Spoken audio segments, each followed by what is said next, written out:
Sì, ma aspetta un attimo, perché adesso detta così sembra che sia tutto così semplice, poi sono io quello che non ci arriva mai.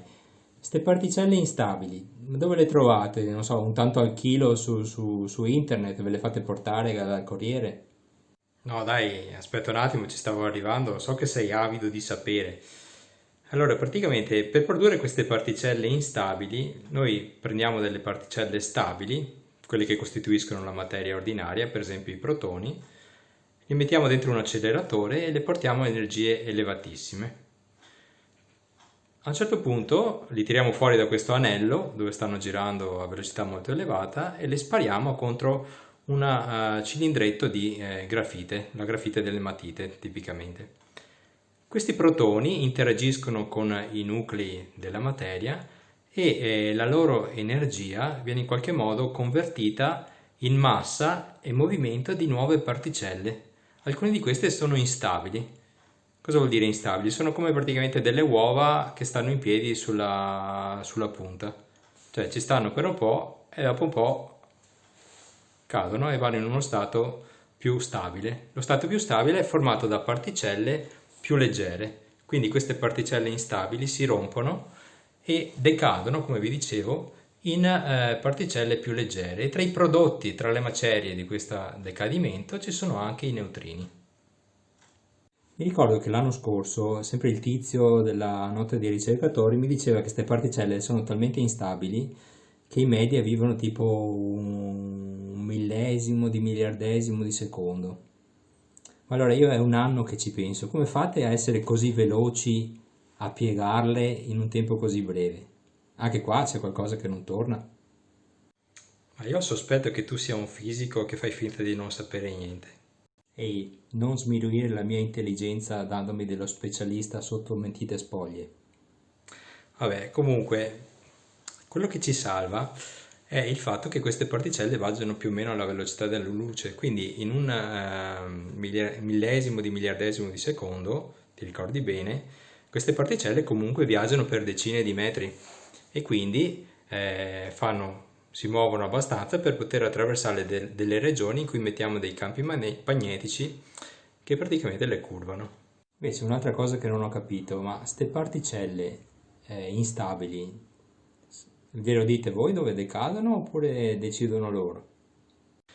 Queste particelle decadono in maniera probabilistica, una certa quantità decade a 5 metri, una a 3 metri, una a 20, ma una anche a 50 metri. Quindi bisogna fare una specie di tunnel in cui si toglie l'aria, in modo che queste particelle possano viaggiare e quando decidono di decadere loro danno il loro neutrino.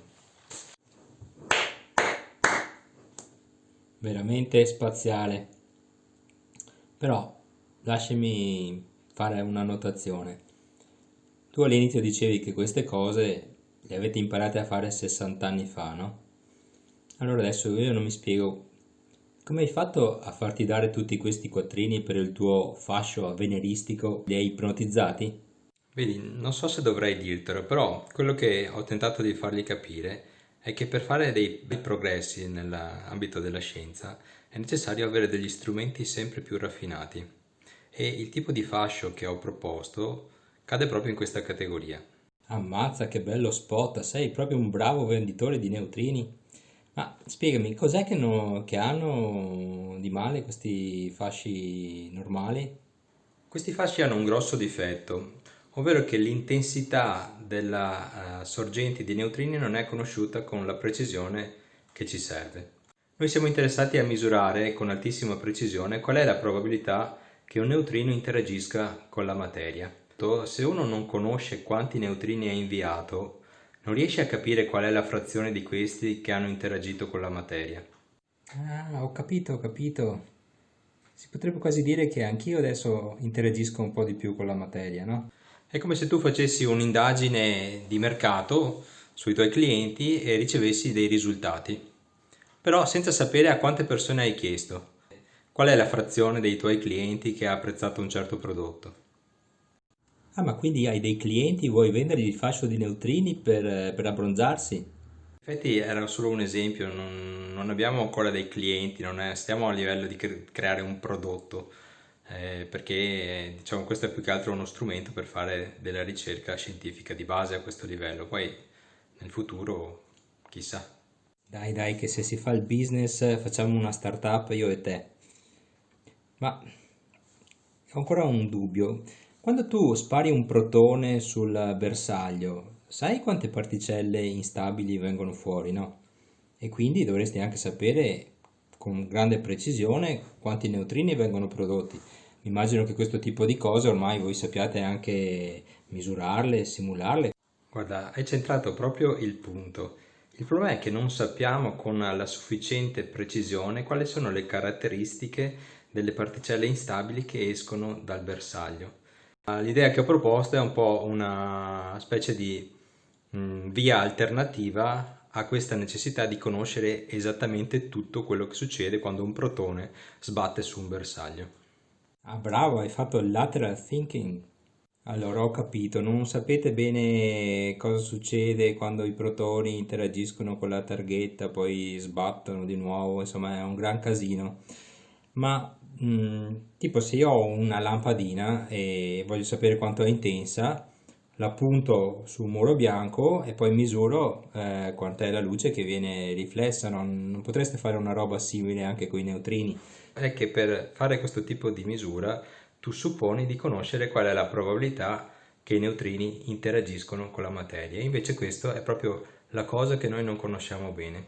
Quindi dobbiamo sapere a priori qual è la quantità dei neutrini che stiamo mandando e non la possiamo derivare a posteriori contando quanto questi interagiscono, perché questo è esattamente il nostro problema. Tu mi hai detto che sti neutrini vengono prodotti quando queste particelle instabili decadono. Quindi se uno potesse misurare queste particelle che accompagnano i neutrini quando vengono prodotti, avrebbe risolto, no? Perché basterebbe contare queste particelle che sono molto facili da rivelare e automaticamente sai anche quanti neutrini vengono prodotti. Ci avevate pensato?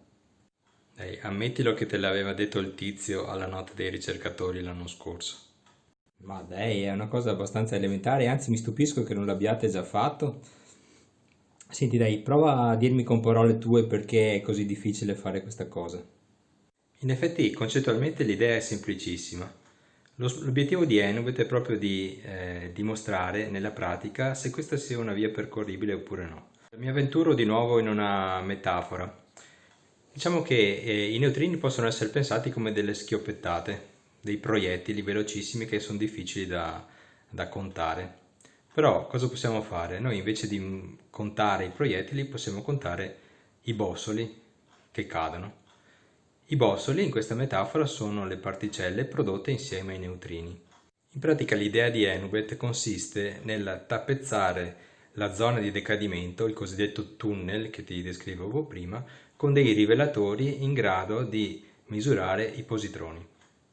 I neutrini interagiscono poco, è necessario produrle una quantità smodatamente grande. Tuttavia, ogni volta che viene prodotto il neutrino, viene prodotto anche il bossolo. Quindi il nostro rivelatore deve essere particolarmente furbo in modo da sopravvivere a questa produzione velocissima di bossoli e che sia in grado di misurarli senza danneggiarsi in brevissimo tempo. Ah sì, ho capito, avete bisogno di rivelatori fast e radiation hard. Le particelle instabili che producono neutrini generano molti altri prodotti di decadimento che sono in qualche misura simili ai positroni, quindi c'è una certa possibilità che li possiamo confondere. Quindi dobbiamo fare dei rivelatori che siano studiati in modo da separare i positroni dalle altre particelle che vengono prodotte. Quindi abbiamo bisogno di una capacità di selezione molto alta. Ok, quindi rivelatori veloci che resistono alla radiazione, a alti flussi di particelle e che siano in grado di separare i positroni da tutte le altre schifezze che vengono prodotte in questo tunnel di decadimento. E dopo?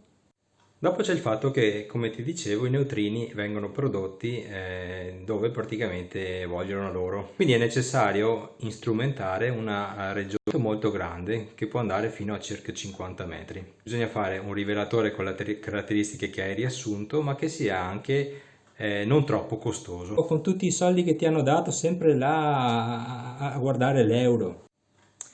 Purtroppo, guarda, fare tutto questo rivelatore costa molto più dei soldi che ho ricevuto.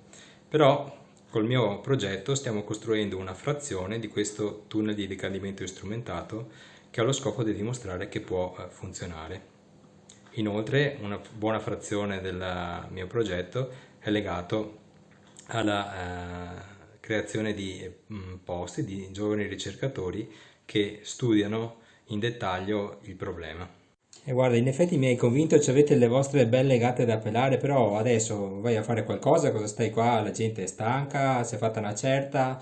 Allora, io sono stato contento di parlare con te, ma adesso sentiamo magari se qualcuno ha qualche domanda. Comunque, grazie per aver parlato con me, perché mi sono tolto dei dubbi veramente che non mi facevano dormire la notte da un anno a questa parte.